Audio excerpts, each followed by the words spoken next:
নমস্কার বন্ধুরা, লক্ষ্মীর এসেলে সবাইকে স্বাগত। আশা করি বন্ধুরা তোমরা সবাই ভালো আছো। আজ আমি তোমাদের সাথে শেয়ার করছি পনিরের কোরমা। পনিরের কোরমা খেতে জাস্ট অসাধারণ লাগে। লুচি, পরোটা, নান, ফ্রাইড রাইস সবার সাথে খেতে ফাটাফাটি লাগে।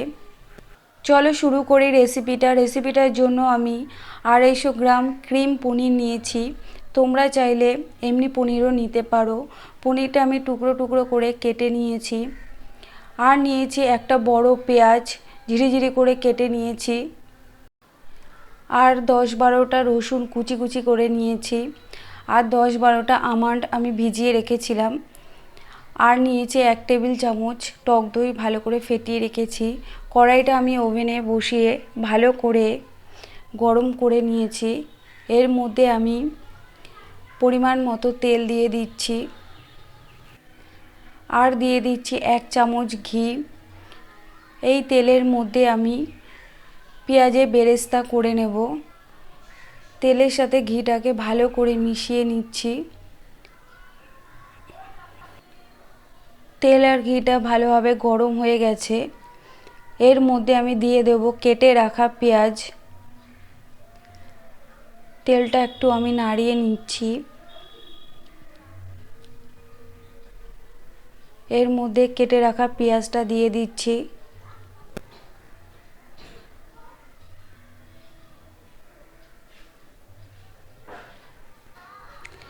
পেঁয়াজটা ভালো করে নাড়াচাড়া করে নিচ্ছি। পেঁয়াজটা আমি ভালো করে নাড়াচাড়া করে নিচ্ছি। পেঁয়াজটা সোনালি রং না হওয়া পর্যন্ত ভাজা করে নিতে হবে। সুন্দর একটা কালার চলে এসছে। পেঁয়াজের বেরেস্তাটা আমার হয়েই এসছে। এবার আমি বেরেস্তাগুলো একটা পাত্রে তুলে নেব।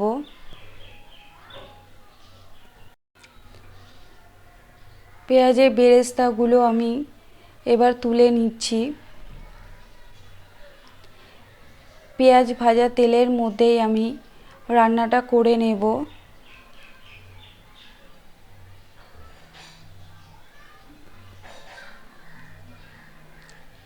এই তেলের মধ্যে আমি পনিরটা দিয়ে দিচ্ছি হালকা করে ভেজে নেওয়ার জন্য। পনিরটা আমি দিয়ে দিচ্ছি। পনিরের মধ্যে সামান্য পরিমাণে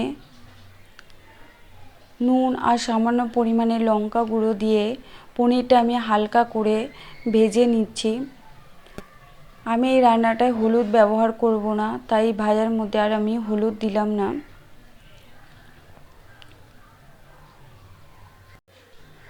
পনিরটা ভাজা হতে হতে আমি মিক্সির মধ্যে 10-12টা আমন্ড আর পেঁয়াজের বেরেস্তা দিয়ে আমি একটা পেস্ট করে নেব।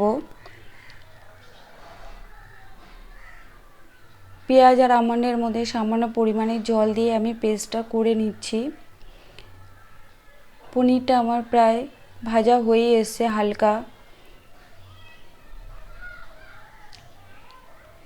এবার আমি পনিরগুলো একটা পাত্রে তুলে নেব। বেশি ভাজার প্রয়োজন নেই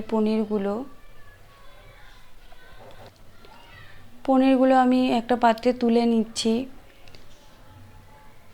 রান্নাটা আমি পনির ভাজা তেলের মধ্যেই করে নিচ্ছি। এর মধ্যে আমি এলাচ, লবঙ্গ, দারচিনি ফোড়নে দিয়ে দিচ্ছি। ফোড়নে দিয়ে হালকা করে নাড়াচাড়া করে নিচ্ছি। সুন্দর একটা গন্ধ বেরিয়ে এসছে। এই তেলের মধ্যে আমি এবার দিয়ে দিচ্ছি রসুন কুচি।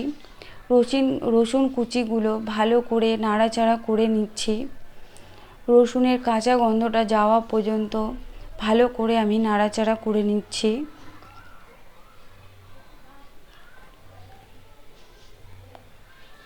রসুনটা প্রায় হালকা হালকা ভাজা হয়ে এসছে। এর মধ্যে আমি দিয়ে দিচ্ছি 1 চামচ লঙ্কা বাটা। কাঁচা লঙ্কা বাটা আমি এখানে দিয়েছি। আর দিয়ে দিচ্ছি সামান্য পরিমাণে লঙ্কা গুঁড়ো।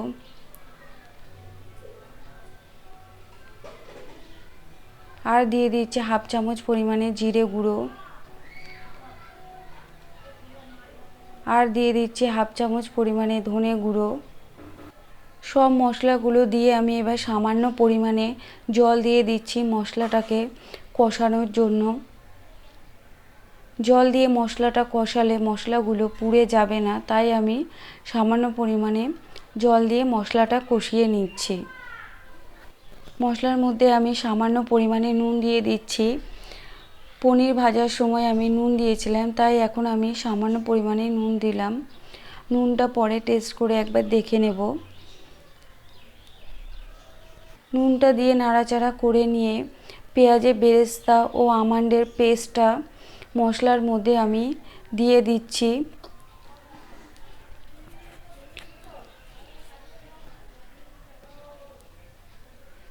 মিক্সির মধ্যে সামান্য পরিমাণে জল দিয়ে মশলার মধ্যে আমি দিয়ে দিলাম। এবার ভালো করে নাড়াচাড়া করে নিচ্ছি। মশলাটা ভালো করে নাড়াচাড়া করে নিচ্ছি।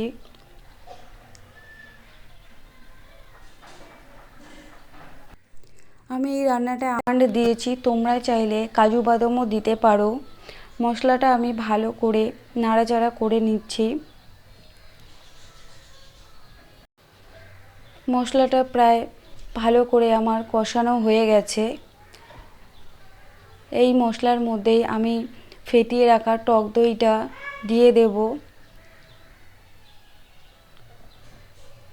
টক দইটা দিয়ে গ্যাসের ফ্লেমটা মিডিয়ামে রেখে ভালো করে মশলার সাথে টক দইটাকে নাড়াচাড়া করে নিতে হবে।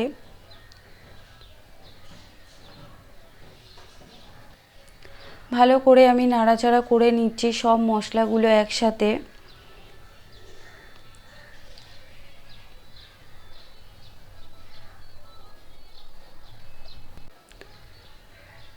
যতক্ষণ মশলাটা থেকে তেল না বেরোবে ততক্ষণ মশলাটা কষিয়ে নিতে হবে। মশলা যত কষানো হবে রান্নার স্বাদ তত ভালো হয়। মশলাটা থেকে আমার তেল বেরিয়ে এসছে, মশলাটা প্রায় কষানো হয়ে এসছে।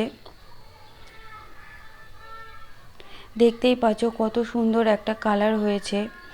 এর মধ্যে আমি দিয়ে দিচ্ছি 1 কাপ দুধ। আমি এখানে গ্রেভির জন্য দুধ দিয়েছি, আরও হাফ কাপ দুধ আমি দিয়ে দিচ্ছি। তোমরা যে পরিমাণে গ্রেভি চাইবে সেই পরিমাণেই দুধ দিতে পারো। গ্রেভিটা ফুটে গেছে, এবার ভেজে রাখা পনিরগুলো আমি গ্রেভির মধ্যে দিয়ে দিচ্ছি।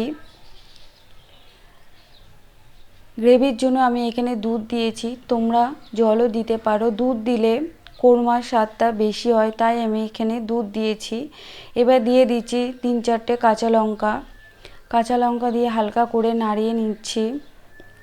ভালো করে নাড়াচাড়া করে নিয়ে এর মধ্যে আমি 1 চামচ চিনি দিয়ে দিচ্ছি। কোরমাতে একটু মিষ্টি মিষ্টি হবে, তোমরা তোমাদের টেস্ট অনুযায়ী মিষ্টি দিতে পারো। নুন মিষ্টিটা তোমাদের টেস্ট অনুযায়ী দিতে হবে। এবার আমি চিনিটা দিয়ে ভালো করে নাড়াচাড়া করে নিচ্ছি।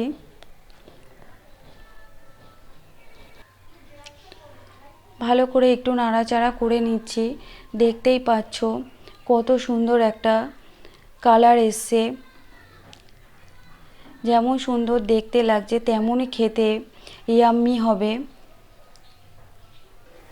এর মধ্যে দিয়ে দিচ্ছি হাফ চামচ পরিমাণে গরম মশলা গুঁড়ো। এই গরম মশলাটা আমি ঘরে বানিয়ে রেখেছি, সেটাই দিয়ে দিলাম। গরম মশলাটা দিয়ে ভালো করে নাড়াচাড়া করে নিচ্ছি। আমার এই রেসিপিটা তোমাদের কেমন লাগলো অবশ্যই আমাকে কমেন্টস করে জানিও। আশা করি বন্ধুরা তোমাদের ভালো লাগবে। এর মধ্যে দিয়ে দিচ্ছি পেঁয়াজের বেরেস্তা, সামান্য পরিমাণে আমি রেখে দিয়েছিলাম। পেঁয়াজের বেরেস্তা দিয়ে আবার আমি একটু ভালো করে নাড়াচাড়া করে নিচ্ছি।